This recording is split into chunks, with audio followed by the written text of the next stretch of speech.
I buried my husband on a Wednesday. By Friday, his parents were offering me $10,000 to disappear. That's not an exaggeration, not a metaphor. A literal check, crisp and cold, slid across my kitchen table like it was a business transaction, like I was selling a used car or a piece of furniture they didn't want cluttering up their perfect lives. "My name is Stella," I said, staring at the check, but not touching it. "And that's my son you're trying to buy." Meredith didn't flinch. Her lipstick was perfect, not a single hair out of place. Her pearls gleamed like they knew they belonged to someone who never got her hands dirty. Otis sat beside her, arms crossed, his expression carved from stone. "This isn't about money," Meredith said, her voice as smooth as the silk blouse she wore. "It's about what's best for Noah, my son, my baby." He was only 4, curled up on the couch behind me, watching cartoons with a blanket tucked under his chin, completely unaware that the people sitting at our table were trying to erase me from his life. "You think what's best for him is to lose his mother?" I said, eyes locked on hers. "He's already lost his father," Otis cut in. "He needs stability, tradition, a family name that means something." I laughed. I couldn't help it. It came out sharp and bitter. "You mean your name?" Meredith's mouth twitched. "You're grieving, Stella. I understand. But you're not equipped for this. You're alone. No job. No plan. What kind of future can you give him?" I stood up so fast my chair screeched across the floor. "You didn't even like Liam," I snapped. "You barely spoke to him for the last 2 years, and now you want to play Grieving Parents of the Year?" Otis stood too, towering over me. "Watch your tone." "No," I said. "You don't get to come into my house and tell me how to raise my son." Meredith slid the check closer. "It's not a bribe, it's a gift. To help you. Move on. Start over. We'll take care of Noah. You can visit, of course. Supervised at first." I stared at the check. $10,000. The amount felt insulting, like they hadn't even tried to make it convincing, like they thought I was cheap, desperate. And maybe I was. I'd lost Liam in a flash. One minute he was texting me he'd be home in 10, the next I was identifying his body at the morgue. I hadn't eaten in 2 days. I couldn't sleep. I hadn't figured out how to pay next month's rent. But I wasn't stupid. And I wasn't about to let them take my son. Still, I sat down. I picked up the pen. I signed the paper. Meredith exhaled, relieved. Otis nodded like a deal had been closed. They stood, gathered their things, and left with rehearsed sympathy. I waited until the door clicked shut behind them. Then I walked to the sink and turned on the water. Ice cold. I held the check under the stream and watched the ink bleed down the drain. Noah padded into the kitchen, rubbing his eyes. "Mommy?" I turned, crouched, and pulled him into my arms. "Hey, baby. Everything's okay." He rested his head on my shoulder. "I miss Daddy." "I know," I whispered. "Me too." He didn't see me pack our bags that night. He didn't know I'd already called Maya, my best friend since college, and asked her to find us a place. Anywhere far. He didn't hear me call Tyler, my brother, and ask if he could help me change my name legally, quietly. He didn't know that I wasn't running away. I was setting the stage. Because here's the thing about grief. It makes people underestimate you. They think you're broken. They think you'll roll over and let them take whatever they want. But I wasn't broken. I was just getting started. They thought they'd bought my silence, but they had no clue who they were dealing with. The first night Noah and I slept in the motel off Route 7, he curled up beside me in a twin bed with a stuffed dinosaur clutched to his chest. I lay awake, staring at the water-stained ceiling, listening to the hum of the vending machine outside our door. My phone buzzed once. Maya. Maya. "Got you a place, small town, 2 states over, no questions asked. You'll like it. Sent the address." I texted back a single word. On our way. By morning, I'd cut off my old number, deleted every social account, and tossed my SIM card into a storm drain behind a gas station. Noah thought it was a game. "Are we spies, Mommy?" "Something like that," I smiled. "We're starting fresh." We drove for hours. I didn't cry. I didn't let myself. Not when Noah was watching. Not when I needed to be sharp. The town Maya found was quiet. tucked between hills and woods, the kind of place where people wave at stop signs and know each other's dogs by name. The house was a two-bedroom rental with peeling paint and a crooked mailbox, but it had a fenced yard and a washer that worked if you kicked it right. To me, it was a castle. Maya met us there with groceries, a prepaid phone, and a hug that lasted a full minute. "You okay?" she asked. "No," I said, "but I will be." We spent the next few weeks building a life. I got a job waitressing at a diner. Noah started preschool under my maiden name.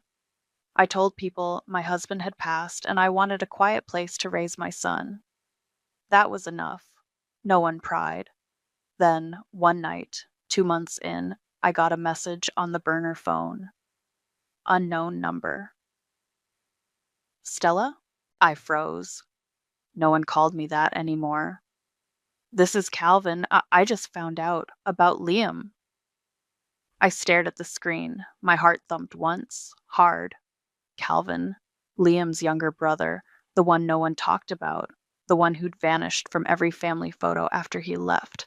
I hadn't seen him since our wedding. I waited a full day before replying. "How did you get this number?" "Maya," I begged her, "I'm not here to cause trouble. I just want to talk. I met him at a coffee shop an hour away." Neutral ground. I sat at a corner table, hoodie up, sunglasses on. He walked in, taller than I remembered, scruff on his face, wearing a worn leather jacket that looked like it had stories of its own. He saw me and stopped. For a second, he didn't move. Then he slid into the seat across from me. "You look different," he said. "Grief does that." He nodded. "I'm sorry." I didn't respond. I didn't owe him warmth. "Why now?" I asked. "I didn't know he was gone." "No one told me. I found out through a mutual friend. I called my parents and they hung up on me." I raised an eyebrow. "That tracks." He leaned forward. "What happened?" I told him everything. The accident, the funeral, the check, the papers. His mouth tightened with every word. "They tried to buy your son?" he asked, voice low. "They tried to erase me." He shook his head. "I believe it." "You would know," I said. "You left. No one ever said why." His eyes darkened. "They threatened to cut me off if I didn't go to law school. I wanted to work in music. I told them no. Then they found out I was seeing someone they didn't approve of. They gave me a choice: fall in line or disappear. And you disappeared. I thought Liam would follow, but he didn't." I sipped my coffee. "He stayed, and it killed him." Calvin looked down. "There's something you should see." He pulled a folded letter from his jacket and slid it across the table. "I found this in a box of my stuff. From Liam, never sent." I unfolded it. The handwriting was unmistakable. "Cal, I messed up. I should have stood by you. I let them turn me into something I'm not. I'm trying to fix it. I'm changing my will. I'm leaving everything to Stella and Noah. I want out. I'm done pretending. If anything happens to me, promise me you'll look after them. I'm sorry. L." My hands shook. He was going to leave them. Calvin nodded. "Looks like it." I folded the letter and slid it into my bag. "Thank you." He hesitated. "I meant what I said. I want to help, if you'll let me." I looked at him, really looked. The same eyes as Liam, but softer, sadder. No arrogance, just quiet resolve. I didn't say yes, but I didn't say no. That night, I tucked Noah into bed and sat on the porch with a blanket wrapped around my shoulders. I watched the stars and thought about the letter, about Calvin, about the way Liam had tried, too late, to break free. I wasn't too late. I had time. I had a plan. And now I had an ally. The first time Calvin helped Noah build a birdhouse, I stood at the kitchen window and watched them like I was watching someone else's life. Noah held the hammer too tight, tongue poking out in concentration, while Calvin crouched beside him, guiding his hands. "Gentle," Calvin said. "Like this. Let the hammer do the work." Noah looked up at him. "Are you a builder?" Calvin grinned. "Not really. but I've broken enough stuff in my life to know how to fix a few things. Noah giggled, and I felt something shift in my chest. Not grief, not anger, something warmer, dangerous, but warm. Later, when Noah was asleep, I found Calvin in the garage, sanding the edges of the birdhouse. You didn't have to do all that, I said. He looked up. I wanted to. I leaned against the doorway. He likes you. I like him. We didn't say anything for a few seconds. Then I asked, Why are you still here? He set the sander down. Because I think your war is mine too. That was the first time I kissed him. It wasn't planned. It wasn't even romantic. It was messy and sudden and full of years we'd both lost. But it stuck. And after that, he didn't leave. We didn't rush anything.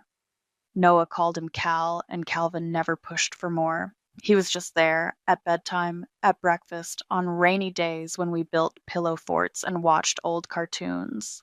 He never tried to be Liam. He was just himself, steady, present. 6 months in, we sat across from a lawyer Tyler recommended, someone discreet. Custody? The lawyer asked, flipping through the papers I'd kept hidden in a shoebox under my bed. You signed it over. I signed a piece of paper, I said. Not my soul. Calvin slid the letter from Liam across the table. He was rewriting his will. He wanted Stella and Noah protected. The lawyer read it, then looked at us. You're married? Not yet, Calvin said. But we will be. I looked at him. That was the first I'd heard him say it out loud. The lawyer nodded. There's a clause in family court, best interest of the child. If you're married and Calvin is acting as a parent, we can petition to amend the birth certificate, especially if the biological father is deceased and the original custody agreement was signed under duress. Can we do it quietly? I asked. He smiled. We can do it legally, which is better. It took months. Paperwork, hearings, background checks, but no one from the Douglas family contested it because no one knew. They thought I'd vanished, that I'd taken the money and run. They didn't realize I was building an army. The day we got the new birth certificate in the mail, I sat on the porch and stared at it. Noah Liam Cunningham Douglas.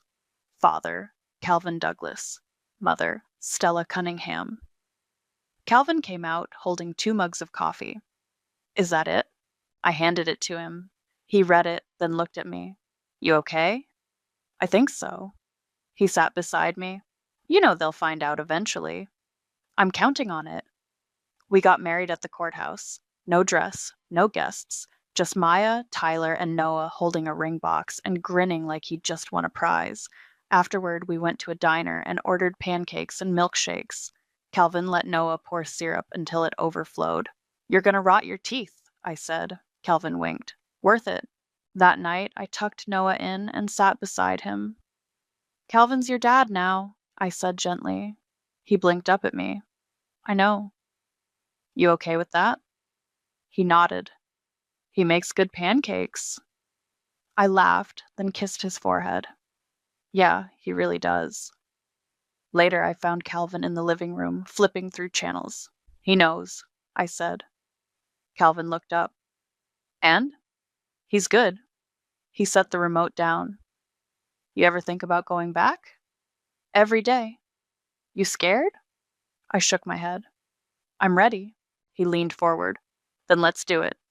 I pulled out a folder from the drawer. Inside were copies of everything: birth certificate, marriage license, custody documentation, all legal, all airtight. I handed him the folder. Let's see how they like being on the other side. He opened it, flipped through the pages, then looked at me. They won't see it coming. No, I said. They won't. Because while they were busy polishing their silver and pretending to grieve, I was rewriting the story they thought they controlled. And this time, I was the one holding the pen. The gala photo hit my inbox on a Thursday morning. Maya forwarded it with no subject line, just the image, Meredith and Otis, standing on a stage under a banner that read Guardians of Tomorrow. Behind them, a slideshow played pictures of smiling children. One of them was Noah, age 4, in a sweater I'd knit while crying myself to sleep. I stared at the screen, my coffee going cold in my hand. Calvin walked in, towel around his neck, fresh from a run. You okay? I turned the laptop toward him. Look at this. He leaned over, then sat down slowly. Is that? Yep, that's our son. On a projector. At a fundraiser. He blinked. How the hell did they get that photo? I scrolled down. They must have pulled it from Liam's old files, or maybe the school from before we left. Calvin frowned. They're using him. They always were. The article attached praised the Douglas family for their commitment to legacy and mentorship, highlighting their guardianship of their late son's child. No mention of me, of Calvin, of the fact that Noah hadn't seen them in over 3 years. They're building their image off a lie, I said. Calvin's jaw tightened. Then let's give them the truth. We got married the following week. Again. This time, it wasn't in a courthouse. It was in a field behind our house, just us, Noah, Maya, and Tyler. I wore a simple white dress. Calvin wore suspenders and a crooked tie Noah picked out. When we kissed, Noah clapped so hard he nearly fell over. Do we get cake now? He asked. Absolutely, I said, scooping him up. That night, we filed the final paperwork. New IDs, new school records. Noah was now enrolled under Cunningham Douglas, with us listed as his parents. No mention of Liam, no connection to the old life. It was clean, legal, final. 2 weeks later, I got the email. From unknown sendraprotonmail.com. Subject: They're coming for him again. No body, no signature, just a single attachment. A screenshot of a private investigator's report. My name, my address, a photo of Noah at the park. I sat frozen at the kitchen table, heart pounding. Calvin walked in. What's wrong? I turned the laptop. They found us. He scanned the email. How? I don't know, but they're watching. He grabbed his phone and called Tyler. We need to lock everything down, now. We changed our routines. I stopped posting in the local moms group. Calvin drove Noah to school instead of me. We installed cameras, added locks, and checked the mailbox with gloves. But we didn't run. We'd done that already. This time, we stayed. The winter play was coming up, Noah's first big performance. He was playing a snowflake, and he took it very seriously. I have to twirl, he told us at dinner. Miss Jenny said snowflakes twirl. Calvin nodded solemnly. Then we better practice. We moved the coffee table and spent the next hour spinning in the living room until we were all dizzy and laughing. The night of the play, the auditorium was packed, parents jostled for seats, cameras ready. I wore a black turtleneck and sat in the front row, Calvin's hand in mine. We kept our coats on, just in case. The lights dimmed, the curtain opened. Noah stepped onto the stage, arms out, spinning like his life depended on it. My heart swelled. I clapped until my hands hurt. Then I heard it. The familiar clipped heels. The whisper of perfume I hadn't smelled in years. I turned my head. Meredith. She walked down the aisle like she owned it, Otis behind her, scanning the crowd. They didn't see me, not yet. They were too focused on the stage. Then the announcer stepped up to the mic. Tonight's performers, the Kindergarten Snowflakes, featuring Noah Cunningham Douglas. Parents, Stella Cunningham and Calvin Douglas. The names echoed through the auditorium. I saw it happen in slow motion. Meredith's mouth parted. Otis froze, gasps rippled through the rows behind us. I turned, made eye contact, and smiled. Calvin leaned in. They know? Let them, I whispered. When the lights came back on, Noah ran into my arms, cheeks flushed. Did I do good? You were perfect, I said, kissing his forehead. We walked out into the lobby, hand in hand. Meredith and Otis were waiting by the doors. Stella? Meredith said, her voice low and sharp. Meredith, I replied, just as cool. Otis stepped forward. You forged documents. We'll have your marriage annulled. That child is ours. Calvin stepped between us. He's not a possession. He's our son. Meredith's eyes narrowed. This isn't over. I reached into my bag and handed her a folded piece of paper. What's this? She snapped. Proof, marriage license, birth certificate, custody documentation, all legal, all final. Otis looked like he'd swallowed a nail. And one more thing. Calvin added, pulling out a second envelope. Liam's letter, the one where he said he was leaving everything to Stella and Noah. He was done with your games. Meredith's lips curled. You think this scares us? No, I said, but it should. She stepped closer, eyes blazing. We'll ruin you in court. I didn't flinch. No, Meredith, you already tried that. This is what ruin looks like from your side. Then I turned and walked out, Noah in one hand, Calvin in the other. And for the first time in years, I didn't look back. The next morning, I found a dead rose on our front porch. Just one. Black-stemmed, wilted, no note, no card, just the flower laid neatly against the welcome mat like a threat dressed in poetry. I picked it up with 2 fingers and dropped it straight into the trash. Meredith, Calvin said behind me. Obviously, I muttered, she's not subtle. She's also not done. We spent the rest of the morning calling our lawyer, scanning the security footage, and double-checking every lock on the house. Tyler came by with a fresh set of legal documents and a look on his face I hadn't seen since the funeral. They're filing for emergency custody, he said, handing me the papers. Claiming fraud, emotional endangerment, false documentation. I skimmed the stack. They're throwing everything at the wall. Calvin leaned over my shoulder. They won't win. They don't care about winning, Tyler said. They care about bleeding you dry. I walked outside, needing air. Maya was already pulling up in her car. She stepped out with a bag of groceries and a look that said she knew everything before I even opened my mouth. Get in, she said. We're going for a drive. I didn't argue. We ended up at a coffee shop 2 towns over. I stared at my latte while Maya watched me like a hawk. You okay? She asked. No. Good. You shouldn't be. This is war. I looked up at her. They're using Noah as a pawn. They always were, but now you've got the board, and the king. I smiled despite myself.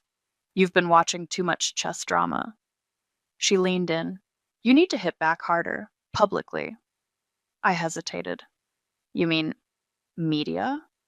Controlled media, she said. I know someone, a journalist. She's been sniffing around the Douglas family for years. If we give her the right story, the right documents. I nodded slowly. Scorched earth. Exactly. Back home, Calvin was in the garage with Noah, helping him paint the birdhouse again, this time blue and green like a dragon's cave, according to Noah. I watched them through the window, then opened my laptop. I sent Maya everything. The letter from Liam, the birth certificate, the custody change, even the check. Yes, I'd kept a photo of it before I let the ink bleed down the sink. By the end of the week, the article was live. The price of legacy. A family's attempt to erase a widow and reclaim an heir. It hit like a bomb. By Monday, the school was fielding calls. Other parents were whispering. The gala photo was now the centerpiece of a scandal piece with quotes from anonymous sources about Meredith's manipulation, Otis's bullying, and the family's obsession with image over integrity. Brinley showed up at my door that night. I hadn't seen her since Liam's funeral. She looked tired, older, like the weight of their name had finally started to crush her too. I read the article, she said. I let her in. She sat on the edge of the couch like she didn't belong in her own skin. I want to help. Calvin walked in from the kitchen and froze. You sure about that? I am, she said. I'm tired of pretending they're good people. You knew what they did, I said. You stayed silent. I was scared, she whispered. They threatened to cut me off, said they'd ruin my husband's business. I didn't know what to do. And now? I asked. I want to testify. In court, I'll tell them everything. How they blackmailed Calvin into leaving, how they tried to bribe Liam's mistress after he died. I blinked. Mistress? She nodded. Her name was Elise. She worked at the firm. Meredith paid her to disappear. I found the emails. Calvin exhaled sharply. Jesus. I'll give them to your lawyer, Brinley said. I'm done protecting them. The trial date was set for 2 weeks later. We walked into that courtroom with everything, documents, testimony, the article, the letter. Brinley sat on the witness stand and told the truth, her voice shaking but clear. They didn't care about Noah, she said. They cared about control. Meredith sat stone-faced. Otis looked like he'd swallowed glass. Their lawyer tried to spin it, claimed concern, family duty, emotional instability on my part. I didn't flinch. I stood on the stand and said, they offered me $10,000 to disappear. I took it, not because I was giving up, but because I was getting ready. The judge didn't even need a recess. Custody, denied. Counterclaims, pending. Reputation, shattered. Outside the courthouse, cameras flashed. Reporters shouted questions. I didn't answer any. I just held Noah's hand and walked straight to the car. Inside, he looked up at me. Did we win? I smiled. We did. Calvin reached over and squeezed my hand. And for the first time in a long time, I felt like the storm had passed. But I knew better. This wasn't the end. It was just the cost of telling the truth. The courthouse lobby was buzzing when we stepped outside. Reporters, flashing cameras, people murmuring like they'd just witnessed a public execution. In a way, they had. Meredith stood by the marble column, arms crossed, lips tight. Otis was already halfway to the car, face red and jaw clenched like he was chewing rocks. I didn't stop walking, neither did Calvin, but Meredith did. Stella, she called, sharp and cold, like a slap across the face. I turned. Yes? This isn't over, I smiled. You've said that before. She stepped closer, lowering her voice. You think you've won because of a few signatures? A court ruling? You think that matters? Calvin stepped between us. Back off. Meredith ignored him. You forged a family. You think that makes you one of us? I don't want to be one of you, I said. I'm raising Noah to be better than that. Her eyes narrowed. You're nothing. A waitress with a sob story. And yet, I said, pulling the folded paper from my coat pocket, this nothing just beat you in court. She snatched the paper from my hand and unfolded it. It was the final custody ruling, stamped, signed, sealed. You think this is the end? She hissed. No, I said. I think this is the part where you finally realize you lost. Otis appeared beside her, grabbing her arm. Let's go. She didn't move for a second. Then she crumpled the paper in her fist and turned away. We watched them walk off, Calvin's arm sliding around my waist. I looked up at him. She's going to come back harder. She can try, he said. We're not hiding anymore. Back at the house, Maya was waiting on the porch with a bottle of champagne and 2 plastic cups. Don't judge, she said. It's all I had in the car. I laughed. You're ridiculous. She handed me a cup. To freedom. We clinked and drank. Noah was inside with Tyler, building a Lego city on the living room floor. I still can't believe Brinley showed up, Maya said, settling beside me on the steps. She had receipts. She was done being their puppet. She's braver than I thought. I nodded. She saw what they were willing to do, to their own blood. Maya leaned back on her elbows. You know what the best part is? What? They don't even know how much worse it's about to get. I raised an eyebrow. What did you do? She grinned. I may have forwarded the court documents to a few journalists, and the photos, and the emails from Brinley. I stared at her. You're a menace. Thank you. The next morning, the media storm hit like a tidal wave. Douglas family legacy crumbles after custody. Battle exposes lies, bribes, and hidden affairs. The headline was everywhere. Local news, online blogs, even a segment on the morning talk show. The article included screenshots of the original check Meredith gave me, excerpts from Liam's letter, and the court's ruling. But the real bombshell? Elise. She came forward. Her interview aired 3 days later. She sat in a soft-lit studio, hands folded in her lap, voice shaking as she described her relationship with Liam and how Meredith offered her $50,000 to leave town and never speak about the baby she'd lost just weeks after Liam's death. I watched the interview with my hand over my mouth. They painted him as a saint, Elise said, eyes glassy. But he was scared. He wanted out. He told me he didn't trust his parents. He said they'd do anything to protect their name. The host leaned in. Do you believe his death was an accident? Elise paused. I don't know, but I know he was planning to leave them, and now he's gone. The next day, Calvin got a call from a private investigator friend of Tyler's. You're going to want to sit down for this, the guy said. He brought over a file, photos, phone records, credit card charges from the week of Liam's death. There's a pattern, the investigator said, laying out the timeline. Liam had a meeting scheduled with a lawyer. He never showed, but someone used his card an hour later at a gas station 20 miles away. Who? Calvin asked. Footage is grainy, but it's a man, not Liam. And the car? Registered to one of Otis's shell companies. I felt the air leave my lungs. You think they had something to do with it? I asked. I can't say for sure, the investigator said. But it doesn't look clean. I looked at Calvin. His hands were clenched, his face unreadable. They killed him, he said quietly. Or they made sure no one looked too hard. We sat in silence for a long time. Then I stood up. We go public. All of it. Calvin nodded. Everything. That night, I sat down with Noah to read him a story. He curled up beside me, thumb in his mouth, the way he always did when he was tired. Mommy? He asked. Yeah, baby? Are the bad people gone now? I looked at him, at his wide eyes and soft curls. They're not gone, I said. But they can't hurt us anymore. He nodded. Okay. I kissed his forehead and turned out the light. Downstairs, I poured a glass of wine and stepped onto the porch. Calvin joined me, wrapping his arm around my shoulder. They thought they could scare you off, he said. They thought wrong. He clinked his glass against mine. To the end? I shook my head. To the beginning. The courthouse was quieter this time. No cameras, no crowd, just the sound of heels on tile and the occasional squeak of a rolling briefcase.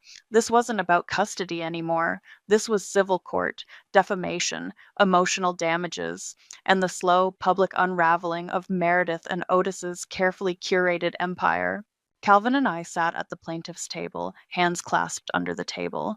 Across the aisle, Meredith sat stiff as a statue, dressed in a muted gray suit that probably cost more than our car. Otis looked worse, pale, sweating like the walls were closing in. Our lawyer stood. Your Honor, we submit evidence that the defendants knowingly and maliciously manipulated custody proceedings, misrepresented the status of the child's guardianship to the public, and engaged in a pattern of harassment against our clients. The judge nodded. Proceed. The first witness was Maya. She stepped up in her blazer, hair pulled back, holding a manila folder like it was a sword. I was there when Stella received the check, she said. I watched her cry for 2 hours before she packed a bag and left, not because she was giving up, but because she was scared, and they made her that way. Meredith's lawyer objected. Speculation. Overruled, the judge said. Continue. Maya opened the folder. Here's a copy of the check. Here's the email Meredith sent after Stella left, referring to her as the girl who took the money and ran. Here's the private investigator's report, tracking Stella across state lines. I glanced at Meredith. Her jaw twitched, but she said nothing. Next came Brinley. She looked nervous, but she stood tall. My parents forced Calvin out of the family, she said. They told him he was a disgrace. They threatened to ruin his life if he didn't cut ties. They did the same to Liam when they found out he was rewriting his will. The courtroom murmured. You're saying your brother was changing his will before his death? The judge asked. Yes, Brinley said. He told me. He wanted everything to go to Stella and Noah. He said he was done pretending. And what happened after he died? My parents paid Liam's mistress to disappear. They told me she was a threat to the family's image. Do you have evidence of this? Yes. She held up a flash drive. Emails, bank transfers, all of it. Otis stood suddenly. That's enough. The judge banged the gavel. Sit down, sir. He didn't move. She's lying. She's bitter. She's always been weak. Brinley flinched. I stood. She's stronger than you'll ever be. The judge pointed at Otis. One more outburst, and I'll have you removed. He sat down, face flushed and shaking. The next hour was a blur of documents, testimony, and cross-examinations. Calvin spoke about the letter from Liam, about the night we got the anonymous email, about the fear of being followed, the cameras we installed, the dead rose on our porch. Then I took the stand. I looked directly at Meredith. You tried to erase me, I said. You treated my son like a trophy. You used his face to raise money, to gain sympathy, to polish your image. You told me I was nothing. And maybe I was, back then. But I'm not anymore. Her lawyer tried to object. The judge waved him off. I built a life, I said, with no help from you. I protected my son when you tried to take him. I married a man who loves him like he's always been his, and now I'm standing here, not because I want revenge, but because I want peace, and you made that impossible." I stepped down. The judge called a recess. Outside, in the hallway, Brinley sat beside me. "You okay?" she asked. "I think so." She looked down at her hands. "They're going to hate me." "They already did," I said. "Now they just can't hide it." The ruling came the next morning. The judge awarded us damages for emotional distress, legal fees, and slander. But more than that, he issued a formal statement condemning the Douglas family for abuse of power, manipulation of legal processes, and a pattern of psychological coercion. It was on the front page by noon. Douglas dynasty falls. Judge condemns abuse of power in custody scandal. Calvin and I sat on the porch that night, watching Noah chase fireflies in the yard. "You think they'll ever come back from this?" he asked. "No," I said. "Not really." He nodded. "Good."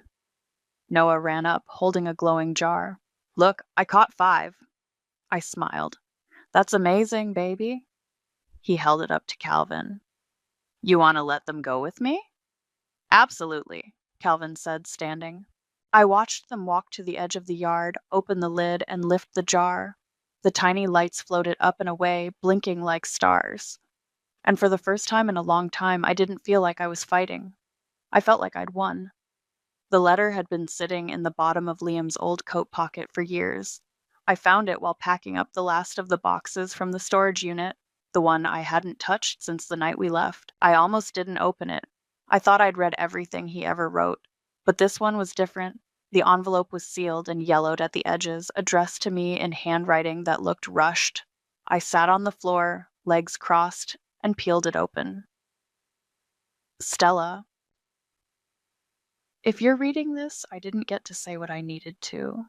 I don't know how much time I have left, but I know I've messed up. I've let them control too much, and I've hurt you because of it. I'm trying to fix it. I've changed the will. I've told Calvin everything. I'm going to meet with the lawyer tomorrow. If something happens to me, please don't trust them. Don't let them near Noah. They'll twist him into something he's not. Protect him, and protect yourself. I love you.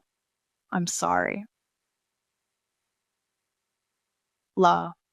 I read it twice before I realized I was shaking. Calvin walked in, carrying a box labeled books, and stopped when he saw me on the floor. "You okay?"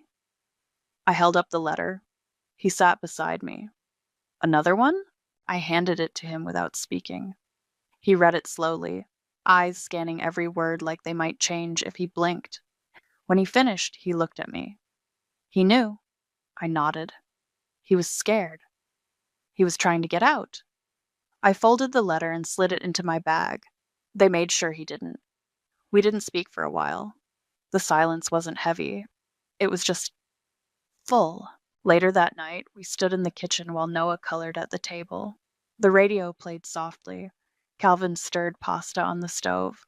I poured a glass of wine and leaned against the counter. "Do you think they'll come back?" I asked.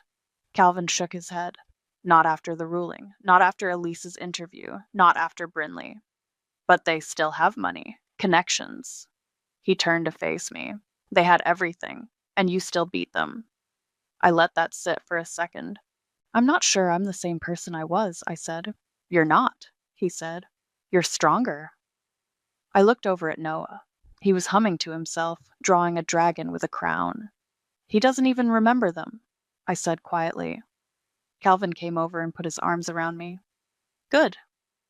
We ate dinner at the table, all 3 of us. Noah told us about a kid at school who tried to eat a crayon. Calvin pretended to be horrified. I laughed so hard I nearly choked. After Noah went to bed, I sat on the porch with a blanket around my shoulders. Calvin joined me, handing me a mug of tea. "Remember when we used to be afraid of them?" I asked. He nodded. I remember hating behind curtains when the doorbell rang. I remember thinking I'd never get my son back. He looked at me. "You didn't just get him back. You gave him a life." I sipped the tea. "What now?" He smiled. "We live." The next morning, I took the letter to our lawyer. He read it carefully, then looked up at me. It's not a smoking gun, he said, but it's something. Could it be enough to open an investigation? He nodded slowly. If we pair it with the credit card records, the gas station footage, Elise's statement, maybe. Do it, I said. He closed the folder. You're sure? Yes. I walked out of the office and into the sunlight. I didn't feel angry. I didn't feel afraid. I just felt ready. Back home, Noah was in the yard with Calvin, chasing bubbles. I stood there for a second, watching them. Calvin caught Noah mid-run and spun him around, both of them laughing so loud it echoed. I walked over and joined them. Noah reached for my hand. Mommy, we're trying to pop all the bubbles before they hit the ground. I grinned. That sounds like a mission. It is, he said seriously. A very important one.